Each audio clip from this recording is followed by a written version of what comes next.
Welcome to Influential Leadership. I'm John Hadley. And I'm Dave Miller. And John, don't you have a tip for us today, a quick one?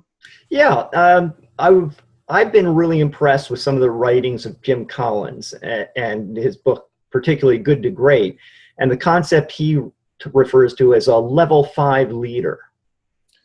Well, what's that? What's a level 5 leader? Well, let's get into that a little bit. I've got a couple of points here to share.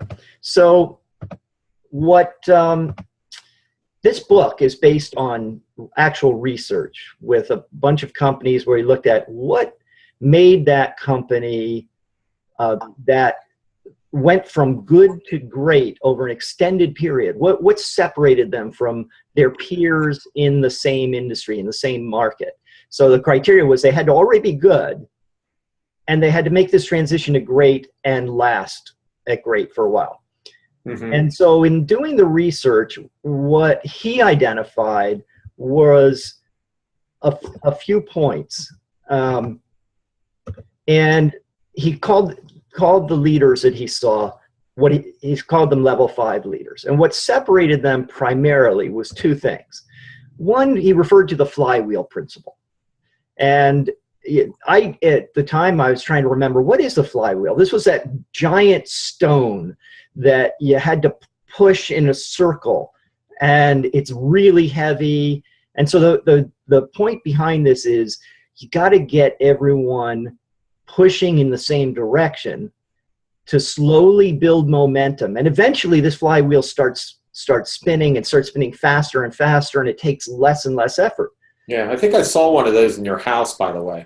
Yeah, I put the kids on that at one point. You saw it at a yard sale recently, something like that. So this is the concept here is you got to be really focused. You got to consistently stay the course on what you're passionate about, and it's going to take effort. It's going to take time. In fact, the companies that he was looking at, they weren't recognized for having made this transition until they'd been pushing for quite a while. And so it looked like this overnight success, but when he looked deeper, he found, yeah, this overnight success came from pushing this flywheel for several years. And now it looks like this breakaway sudden success, but they laid the groundwork for it consistently over time. It's like building up that momentum. That's right. You have to keep at it. What Yes. you're talking about. Okay, cool. And then the key to one of the major keys to building that is you got to focus on this philosophy. First, you get the right people on the bus.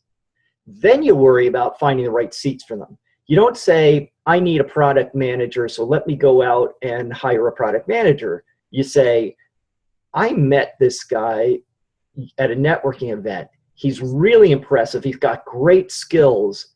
I need to find a way to get him on my team. Now, once I got him on my team, let me figure out what's the slot that makes sense. And it may be a totally new slot, or it may be taking a slot that exists and repurposing it. And so really, you need to surround yourself with really good people. And then once you do that, you let that great team help you figure out the best way to produce outstanding results. So everyone's pushing in the same direction. Everyone's trying to make this success. But that only works if you first surround yourself with the great people who are going to help you do that. And I think this is a core mistake that a lot of leaders make, that their first focus is, I've got open seats. I need to fill those seats, instead of, I need good people.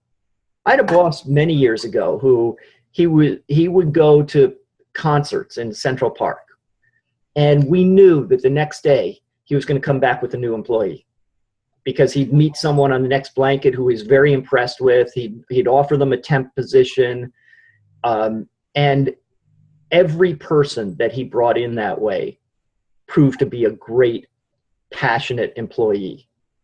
So this is just a fundamental principle. Yeah, and that's very different than a lot of companies think. So the idea is, I'm going to look at the nature or the character of the person, the work ethic of the person, whatever, not just really go for the resume, their the fact that they held that job title before. What's more important is the essence of that person. That's right, because I can train them on gaps in particular types of experience. I can train them on skills as long as they have a basic aptitude. I can't train them on qualities. I can't train them on passion. So yeah, so this is really key.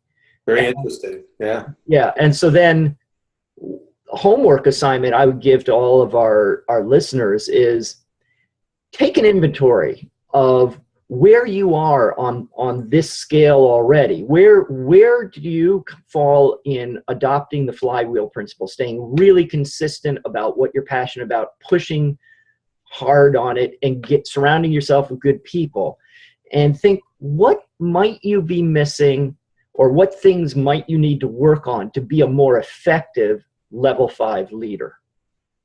All right. That sounds great. Well, have a good week, everyone. We'll see you next week. Take care.